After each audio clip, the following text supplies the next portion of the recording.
Quiero darle la bienvenida a este nuevo video en el cual vamos a hablar sobre una nueva cartilla que nosotros hemos reflexionado como catequistas, y es la cartilla de la introducción al Antiguo Testamento. Recordemos rápidamente lo que hemos visto hasta ahora. El querigma es el anuncio público y gozoso de Jesucristo muerto y resucitado para nuestra salvación. Recordemos que este mensaje se da por medio de la palabra y de la obra de nuestro Señor Jesucristo y por medio de su testimonio de vida. En la introducción a la Sagrada Escritura recordamos la importancia que tiene la Biblia para cada uno de nosotros, ya que es el texto que nos comenta la manera en la cual Dios da a conocer ese plan de salvación en su pueblo y a lo largo de toda la historia que vamos a reflexionar a continuación. En Nociones Fundamentales de Catequesis hablamos sobre la importancia y la historia de la catequesis, ya que a lo largo del trayecto que ha llevado la Iglesia a lo largo de estos 20 siglos ha sido importante para llevar ese mensaje a todas las personas. Y en cuarto lugar, el tema de antropología, la relación clara entre tres conceptos básicos que es Dios, el hombre y el mundo. Esos tres componentes son los que giran y los que hacen posible este plan de salvación, el cual les voy a explicar un poco más adelante. Recordemos que el Antiguo Testamento se compone de 46 libros, nuestra Biblia católica se compone de 73 libros. De estos 46 libros, solo 39 son aceptados por nuestros hermanos separados. ¿Por qué? Una de estas grandes diferencias es el idioma en el que fue escrito. La mayoría de los libros del Antiguo Testamento fueron escritos en hebreo y 7 de estos libros fueron escritos en griego. Por eso ellos afirman que estos libros no deben estar en el canon, en el Antiguo Testamento, y por eso ellos solo tienen 39 libros.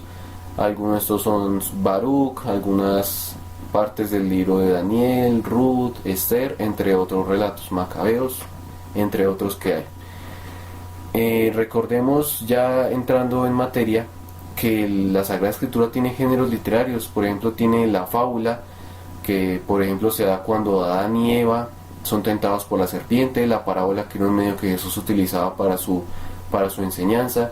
También están las alegorías, las comparaciones, las metáforas, sagas, poesía, infinidad de formas en que la Sagrada Escritura utiliza esta retórica para dar a conocer su mensaje al pueblo de aquel entonces y por medio de diferentes personas. Adicionalmente, el Antiguo Testamento tiene 4 estilos de narración. El primero es el yavista. ¿Cómo reconocer un estilo yavista? Y es que utiliza el nombre Yahvé a lo largo del relato. El segundo estilo es el eloísta, que alude al otro nombre que Dios recibe en el Antiguo Testamento, que es Elohim. El tercero es el deuteronomista, que alude un poco más a las normas y a los ritos que tenía el pueblo de Israel en ese entonces. Dentro de esto se encuentra Josué, Jueces, algunas partes del Deuteronomio, entre otros libros. Y el cuarto es el sacerdotal. Este estilo se caracteriza por ser muy sencillo y por contar de una manera bastante específica todo lo que sucede. Por ejemplo, los relatos que hablan de la manera en que hacían los sacrificios, el relato del primer capítulo de Génesis que habla de la creación, que explica muy estructuradamente y de una manera muy bonita lo que es el relato de la creación.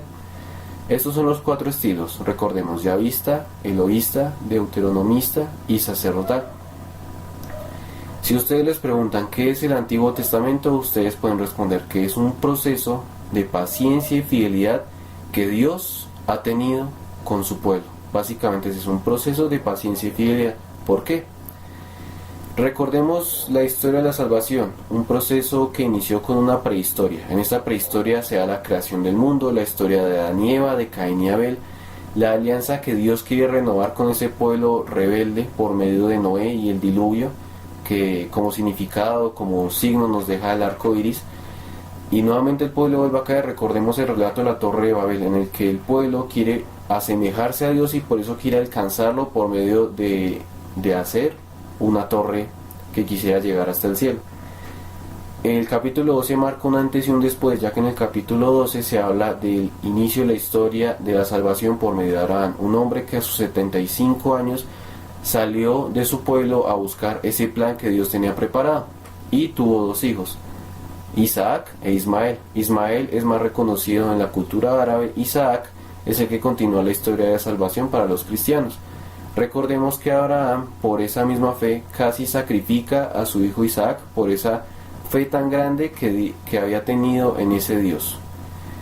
Después de esto, Isaac tuvo dos hijos, Jacob y Esaú. Jacob tuvo 12 hijos. Estos 12 hijos se conocen por ser las 12 tribus de Israel, de las cuales hablaremos un poco más adelante. Recordemos en el relato que esos 12 hijos y el pueblo en general tuvo que ir a Egipto, ya que José llegó a Egipto y allí había abundancia de alimento por la situación de hambruna que estaban pasando. Por ese motivo todo el pueblo de Israel fue a Egipto. Y cuando cambiaron el faraón, el siguiente faraón fue un faraón déspota, el cual llevó a su pueblo a jornadas arduas de trabajo y a perder quizá esa fe en Dios por esa condición de vida en la que estaban teniendo.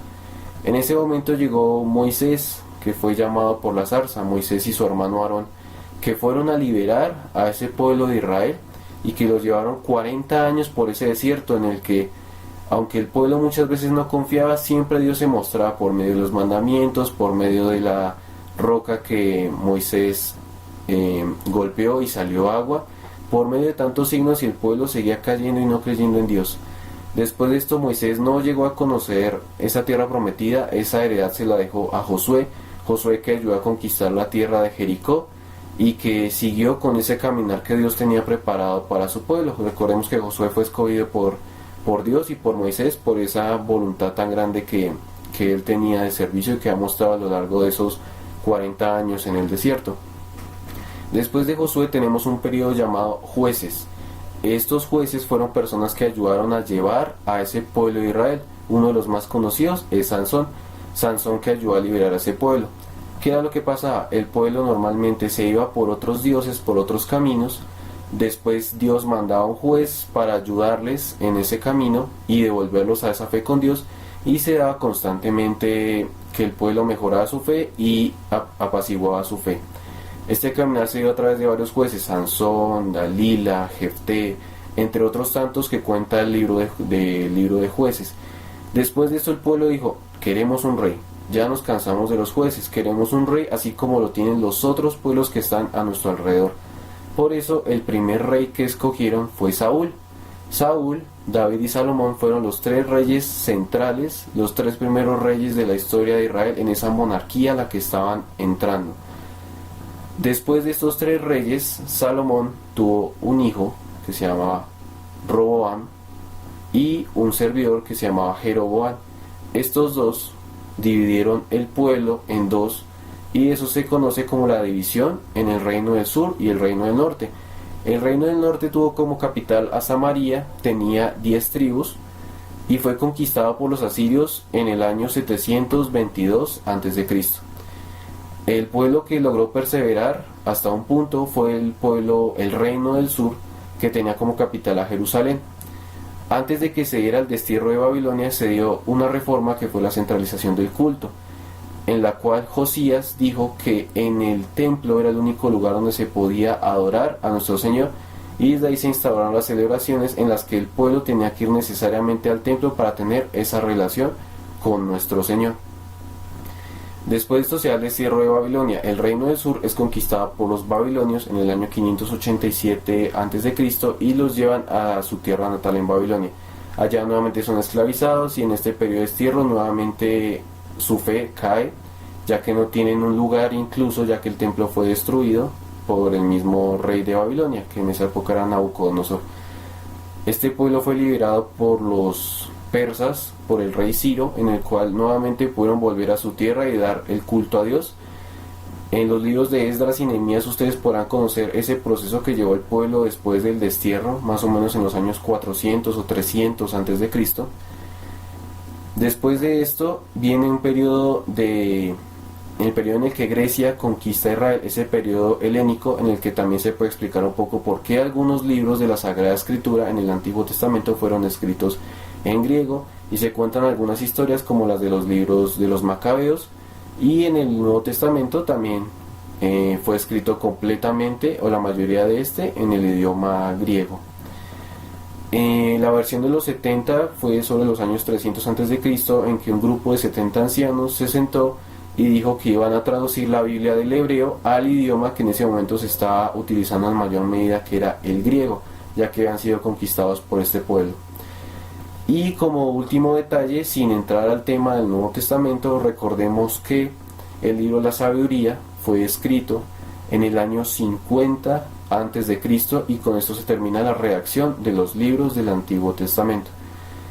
Para terminar, los libros del Antiguo Testamento son cuatro tipos, se dividen en cuatro tipos. El primer tipo es el Pentateuco. En el Pentateuco se puede ver los primeros 5 libros de la Biblia conforman el Pentateuco: Génesis, Éxodo, Levítico, Números y Deuteronomio. En estos libros se habla sobre el inicio de esa fe, también son conocidos como la Torá, y son los libros en los que se tiene la ley que tenía que cumplir el pueblo en la época de Moisés. Los segundos son los históricos, que estos libros tienen un poco más referencia hacia el ambiente histórico y cultural que vivía el pueblo. Por ejemplo, los libros de los reyes, los libros de Samuel, crónicas, que cuentan un poco más a detalle esa historia del pueblo. Los proféticos narran esa anuncia y denuncia que algunas personas delegadas por Dios hacían al pueblo, que muchas veces no estaba haciendo lo que Dios quería. Y por último, los didácticos, que por medio de palabras muy sencillas, de refranes, de frases cortas, dan a conocer esa palabra de Dios. Tenemos el libro de los Proverbios, tenemos el libro de los Salmos, el Eclesiástico, dentro de otros muchos que tenemos. Esto es muy general, lo que es el Antiguo Testamento. Evidentemente este tema se puede alargar en una gran medida. Sin embargo, este es un resumen muy breve que se hace de los libros, de su conformación y de todo este proceso que se tuvo al formar este Antiguo Testamento. Cualquier duda la pueden escribir aquí abajo en los comentarios para que la podamos responder, y quedan atentos ustedes para que podamos unirnos en un próximo video.